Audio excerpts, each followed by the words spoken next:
Next week, Americans go to the polls for what's known as their midterm elections. That is, at the midway point of the four-year presidential term, voters could flip control of both the House of Representatives and the Senate from the Democrats to the Republicans if the polls we're seeing are accurate. What would that mean for Americans and for us? David Frum is a senior writer at The Atlantic magazine, and he joins us now from Washington, D.C. with more. And David, it's always great to have you on our airwaves. How are you managing these days?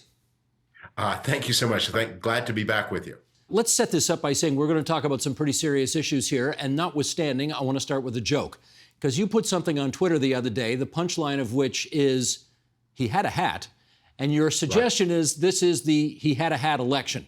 Go ahead. Tell the joke for those who don't know it, and then why you think that's relevant here. The joke is that a woman is walking along the Strand with her grandson when suddenly, out of nowhere, a huge wave materializes and sweeps the boy out to sea. She's shocked. She's upset. It's beyond any human help. She falls to her knees and she prays and says, "Lord of the universe, I beseech you, return my grandson. If you do, I will keep all your mitzvot. I will give to charity. All I ask is that you return my grandson." Well, suddenly, out of nowhere again, there's another giant wave, and the boy is dropped on the beach, and he's sputtering and wet, but he's perfectly fine. And the woman turns toward the heavens and says, with a little anger in her voice, "He had a hat." This is a classic Jewish joke about, we don't have a lot of gratitude for things. So the thing that inspired the joke was a report that showed that the American economy continues to grow strongly despite rising interest rates. Job creation remains strong. The labor market remains tight, not without problems, obviously. But the voter discontent is very intense out there. And so I describe this as the he had a hat election, that you would think that strong recovery after the COVID pandemic would be sufficient, but no, that people do have complaints. And one of the things that drives these non-presidential year elections in the United States is when there's a president on the ballot, 2020, 2016, 2024, voters have a choice. This person or that person, him or her. It's binary. Which do you like? In the non-presidential years, it's really more like a referendum on the question, got any complaints? And more often than not, voters have some complaints, and they take it out on the party of the president, and that's what's about to happen. Why do you think these are, I guess, what are the prevailing theories behind why people are as ungrateful as some may be, that they think he had a hat, let's go? Yeah. Well, so there is serious price inflation all through the developed world. Prices are rising faster than wages. People feel this because during COVID, a lot of consumers accumulated considerable savings. Many people continue to receive either a salary or else some kind of supplemental help from the government. Their expenditures dropped, and so they built up cushions of money, and that funded a lot of the consumption that ended up also fueling the inflation that we're all now suffering from. Well, those cash reserves are, for many people, gone. The inflation is outpacing wages, and having felt a little flush in 2020 and 2021, voters, especially in the United States, are feeling much less flush in 2022. So that's a grievance. It shows up very much in the price of housing. What has happened in the United States is with rising interest rates, remember, people finance new buyers typically about 80% of their houses. That you have effectively half as much purchasing power when you go into the housing market for the first time as the same amount of money gave you 2 years ago. So people don't like that. And it's not just first-time buyers, because in one of the previous peaks of the housing market was 2017. And the cheapest form of money you could get in 2017 was a mortgage that was fixed for 5 years and reset in the fifth year. That's 2022. So a lot of people who bought a house in 2022 and got a 2% mortgage are now facing 5 and 6% or worse mortgages in 2022 when the 5-year mortgage resets. Let's go up to 30,000 feet and talk about a much bigger issue, a broader issue, and that is the state of democracy today. And I'll pluck a line out of your recent Atlantic piece here where you say voters are not much preoccupied by threats to democracy. This is a very troubling development. Why do you suppose they aren't? People, and I include myself, and we should include both of ourselves in this. We're human beings. We are, of course, completely consumed with our personal and immediate problems. It's hard to lift your eyes above the horizon. And and maybe people may say, well, that's an unfair question. Why should I? I mean, other people don't lift their eyes above the horizon. Why should I be any different? But in this piece, I pointed out something that I brought something to mind, which is 2014. There was a off-year election, but President Obama was not on the ticket that year, and the Republicans had a dazzling win. They picked up 9 Senate seats in 2014, and they did that in a very low turnout year, the lowest turnout since the Second World War. So what was on voters anyway? So the Republicans have this big win in 2014. They pick up 9 seats, and that enables Mitch McConnell to blockade Merrick Garland when President Obama tries to put that then judge on the Supreme Court, and to set the way for the 6-3 conservative majority that overturned abortion rights in the United States. So what was on voters' minds in 2014 when they cast the votes that struck down Roe v. Wade in 22? Was it abortion? No, I document, this is forgotten now, but an overwhelming issue in the fall of 2014 was the threat of Ebola, which was a plague that hit West Africa, was hugely exaggerated in media, especially cable news. By the fall of 2013, a majority of Americans were afraid that they or someone they loved would get Ebola. Candidates reported on the stump. Everybody was talking about it. It was a completely fictitious threat, but it hurt the party of the president, gave the Republicans their big win, and time passed and no more abortion rights. So you may think you're voting on Ebola or inflation, but you're also casting votes that down the road are going to have results you don't anticipate. And you might want, if you care about those outcomes, to try to anticipate them now, as voters in 2014 might have wished to have thought about the abortion consequences of their vote when they were being motivated by fear, exaggerated fear of Ebola. If our apparent lack of interest in the state of democracy these days is such, well, let's talk about the January 6th Commission. That commission, at least by my eyes, has done some pretty good work in exposing what went on January the 6th of last year. Does that suggest that most Americans are ho-hum about the whole thing? The Republican nominee for governor of Wisconsin, who is running this year in a very close race, said just 2 days ago that if he wins, the Republicans will never lose another election in the state of Wisconsin. Wisconsin is the most gerrymandered state in the American North. That Republicans typically get about 45% of the vote in Wisconsin state legislature elections. They win about 65% of the seats. So that's an outcome that looks like a Hungarian result in Wisconsin, one of the heartlands and laboratories of democracy in the middle part of this century. And those are the kinds of threats that are pervasive. We have just seen an attempted a home invasion at the house of the Speaker, at the home of the Speaker of the House. Her husband was brutally assaulted. The assailant intended, if he could, to kidnap the Speaker of the House. That's the second threat of kidnapping, credible threat, on the Speaker in 2 years. The first was January the 6th. And her Republican opponents treated it like a big joke. And in fact, some of them, including President Trump, our former President Trump, are circulating wild and flagrantly false conspiracy theories that the Pelosi family brought this home invasion on themselves. It was their own fault. They deserve no sympathy. Those are the kinds of things that are warning signs that something is really awry in the state of American democracy. It is a given that 2 years after somebody new takes over the White House, at least it's almost always a given, that their party is going to suffer in the midterm elections. And I'm just wondering if you are picking up any conditions at all that you think might make this an exception this year. Yeah, there was a couple of months ago, there were some indications that might be true, especially the mobilization that happened among women because of the abortion decision, the Supreme Court striking down abortion rights, and a lot of state governments then stepping up and filling the vacuum with very restrictive laws. A number of Republican candidates are saying and flipping. The Republicans have always said what they wanted was to return abortion to the states. Now, many of the candidates in 2022 are saying if Republicans win, they will pass a very restrictive national abortion law, taking it away from the states now that the Supreme Court has stepped aside. There was a moment where that looked like it would be a major issue, and I don't want to say it won't be an important issue, but it doesn't look big enough to overcome the top issues in this election, which are the pain of inflation, fears of crime, and loss of control of the border, the immigration influx that is happening in the American Southwest. Because you can almost always set your watch to the fact that the party in power in the White House is going to lose seats in the ensuing midterm, Can you actually point to anything the Democrats might have been able to do to countermand whatever may take place next week? Might have been able to do in the past. Yeah. Yeah, there are two or three things that would have made, I think, a difference. And I by the way, I'm not just saying this now. I wrote it in March of 21.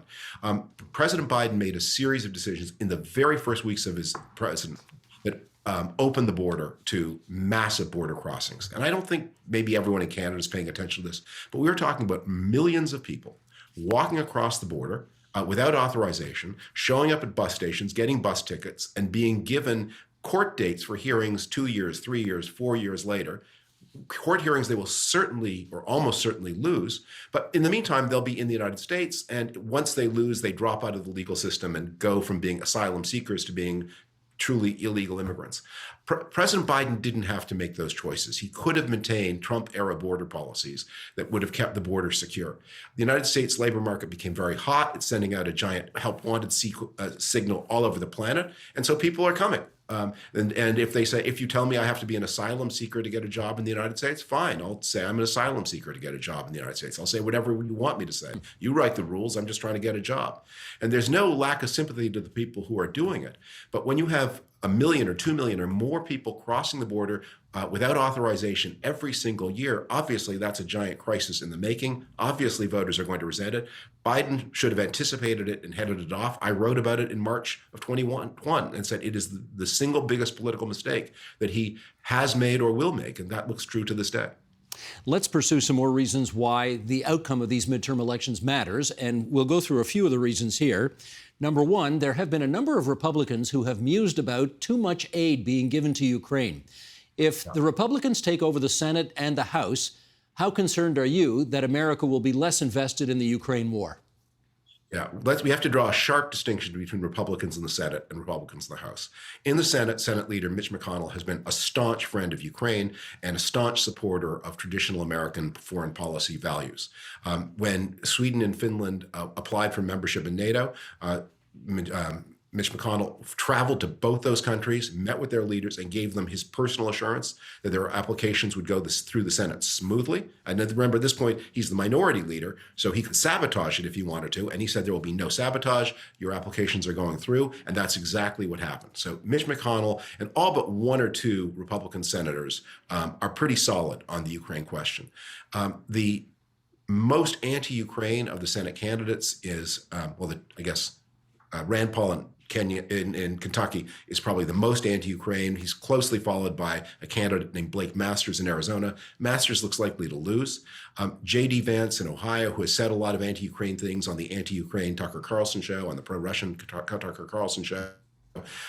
He seems to be switching his tune because he's become very dependent on McConnell for campaign funds. So I think it will be not as solid as the Democratic Senate has been, but it will be more than solid enough. And I don't think that's a big source of worry. The House is very different. There will be 30 or 40 anti-Ukraine members of the House of Representatives in the Republican caucus, by no means a majority. But unlike Mitch McConnell, the leader of the Republicans in the House, Kevin McCarthy, is a very weak leader. He's afraid for his job. He's afraid of his caucus. He always splits the difference. And he's given a lot of mixed signals on the Ukraine question. So it will be more difficult to get aid through the House if more aid is needed. Okay, a second issue. If the Republicans take over the House, does Joe Biden get impeached? He gets entangled with a lot of investigations. But I think the thing that they are coming to do is not so much to take, they're going to try to take revenge on Biden and certainly on Dr. Fauci, and they're going to try to burden Dr. Fauci in his 80s with millions of dollars of legal fees with one investigation after another, which is outrageous. He was a civil servant doing his best, but that's what will happen. They're going to be more concerned about extending political impunity to former President Trump for his many, many, many scandals and crimes, both federal and state, both public and private, and they're going to try to bury his tax returns. There has been a slow-moving case where Congress is exercising an ancient right it has had since the 1920s to get the tax returns of any person, but especially any political official that Congress asked for. That has been tangled in the courts. It's been delayed again. And if it can be delayed until the Republicans get hold of the House of Representatives, assuming they do, then those tax returns may be buried forever. And one more on this issue of whether the Republicans take over the House, and that is, it is a frequent strategy of theirs to sort of mess around with the debt ceiling of the United States and threaten not to pay the debts. Is that a factor here again? That is probably the single scariest thing, even scarier than what they might do to Ukraine, that is looming ahead. So the debt ceiling is, again, one of these ancient artifacts of American politics. It would be too long and boring to explain why it exists. It's dumb. Nobody else has it. I think Denmark has some equivalent, but no other modern democracy has anything like it. Everywhere else, if the legislature votes to spend the money, it is just presumed that they have voted, and they don't vote enough taxes to cover the spending. It's presumed that they have given the executive enough power to borrow to cover the difference between what the legislature voted to spend and what the legislature voted to tax. In the United States, uniquely, there's a third vote. The legislature votes to spend, the legislature votes to tax, and if there's a difference, the legislature votes to borrow. And it seems like both irresponsible and incredibly hypocritical to vote the spending, vote the taxes, and then not vote the borrowing authority if there's a difference, but that's what Congress has often done. Now, usually this is just a kind of ritual. There's a lot of posturing, a lot of speeches, scolding the executive for borrowing, pretending it's the executive that borrows and not the legislature that voted the borrowing. Lots of politicians have done it. Barack Obama did it when he was a senator. But usually there's, after the pompous and absurd speechifying, then they vote and allow the borrowing. But in recent years, this has become closer and closer. In 2011, there was a multi-day standoff about authorizing the borrowing to cover the gap. And it very nearly went wrong. No one intended to default. No one intended to default, not even the Republicans who were playing the game. They just thought they could press President Obama into yielding. But you can sometimes miscalculate when you pay as anyone who's watched the movie Grease knows. I think it's Grease where they play the game of chicken on top of the dam with the two cars racing at each other. Anyone who's ever seen that scene in a movie knows you can get it wrong and there can be an accident or somebody can go spinning off into the dam waters. Well, that nearly happened in 2011, and we have to really worry about it in 2023. And you need to understand what it means. That the United States government is the biggest purchaser of goods and services on the planet. If it loses its authority to continue to pay its obligations, that ripples through the whole world economy. You may not know that you are selling things to the United States government. You think you're selling them to some purchaser, in Canada or in the United States. But at the end of the chain of transactions is the U.S. government. And if the U.S. government doesn't pay, that ripples back to almost every supplier everywhere in the developed world, both of goods and of services. And it could be a global financial heart attack, bigger than anything seen in that financial crisis of 2008. All right, I want to circle back to Ukraine here because I gather you just did some traveling. You were in London and Paris and Egypt.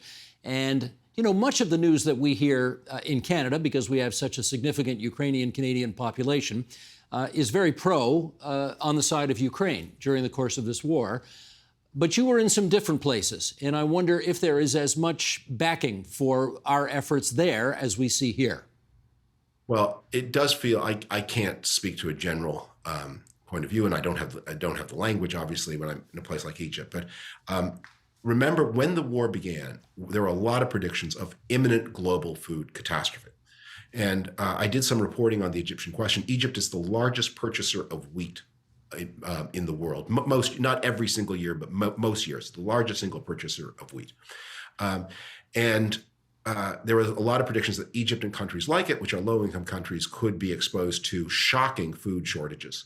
And I wrote an article at the beginning of the war based on some reporting that said, actually, the Egyptians were pretty well prepared. They have a very sophisticated system of grain buying that they're not just there with their caps out. They use complex systems of auctions all over the planet. They buy in relatively large size units, but with frequency, and they have various kinds of income support systems to ensure that poor Egyptians, and about a third of Egyptians live on less than $4 a day, that they have some kind of cushion to continue to buy bread, which is a basic foodstuff. To my observation, that still seemed to be working. That when you pass by shops that sold bread, you didn't see enormous queues, you didn't see hungry people, you didn't see any kind of discontent at the specialized bread stores that do the income support. That said, for countries like Egypt, the way they are coping with the rise in food prices has been by borrowing much more and depending much more both on commercial borrowing and on economic aid from wealthier countries. And countries like Canada, as they think about how they're going to assist in this crisis, need to bear in mind that it's not just the Ukrainians who need direct assistance, but many food purchasers all over the world, and especially in Africa, are going to need some kind of support to get from here to there. I don't have any doubt that Ukraine is ultimately going to win and that food prices are going to return to something more like normal, and that even Russia will return someday soon to world food markets. But the next few months are going to be difficult, not apocalyptic, not beyond our ability to cope with, but difficult. Well, let me follow up on that because the Pew Research Center did some surveying on this question. And if we go back to March, 7% of those surveyed said that the U.S. is providing too much aid to Ukraine, only 7%. But by May, it was 12%, and last month it was 20%. How distressed are you with those numbers? I think that reflects negative partisanship more than an actual opinion. I always think with these surveys, one of the things you would like to ask is the United States providing too much aid to Ukraine? And you watch people, 20% say yes. And approximately how much aid to Ukraine do you think the United States is producing? And I guarantee you that very few of those people could honestly answer, even approximately answer. What they are doing is instead picking up on signals from their political leaders, and especially those of them who are Republican, their Republican political leaders, that the Republicans, for a lot of reasons, are getting queasy about supporting Ukraine, and their voters then pick up on those signals.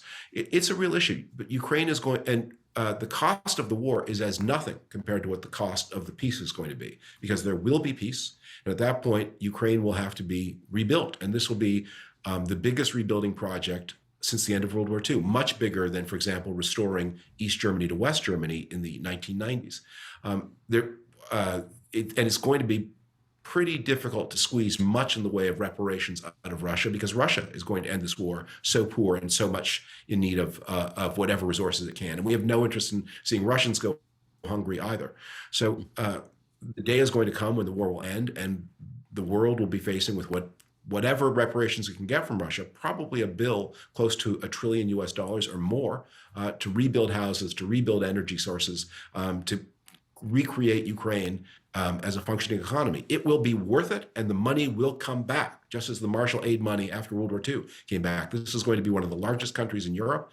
It is going to have fast economic growth once it gets peace, and it is going to contribute to the wealth and well-being of everybody. But to get from here to there, that's going to be hard. Right. So until that happens, I note that there were large demonstrations both in Paris and in Prague demanding that sanctions against Russia be terminated.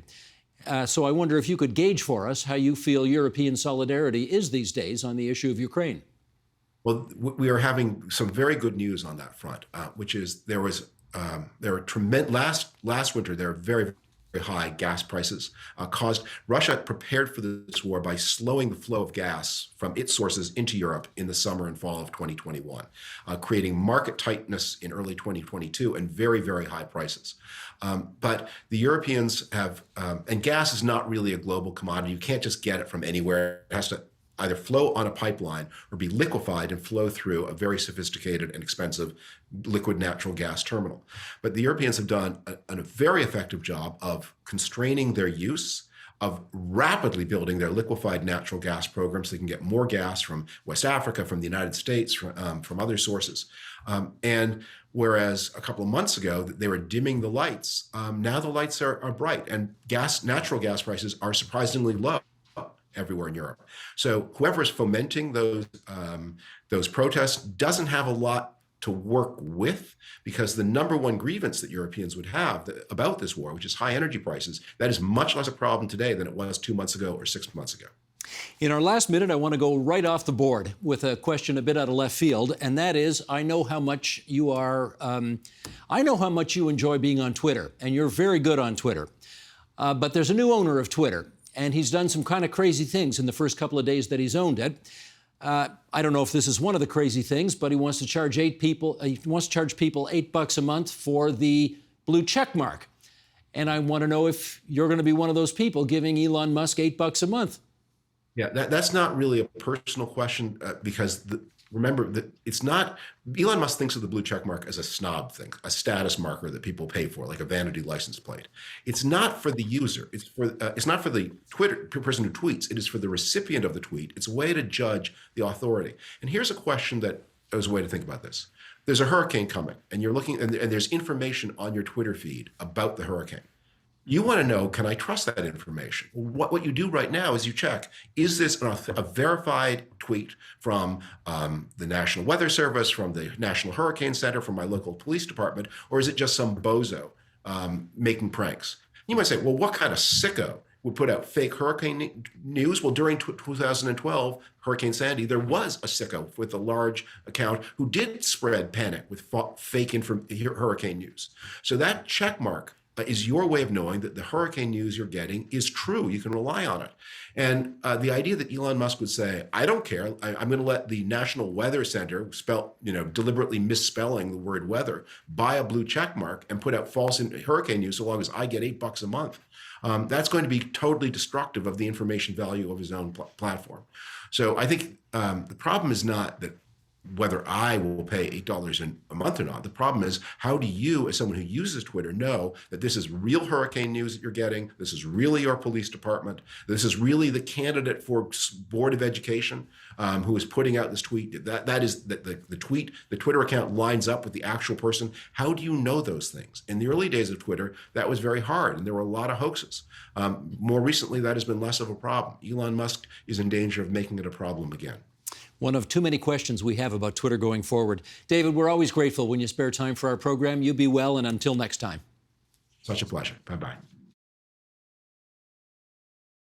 The Agenda with Steve Paikin is made possible through generous philanthropic contributions from viewers like you. Thank you for supporting TVO's journalism.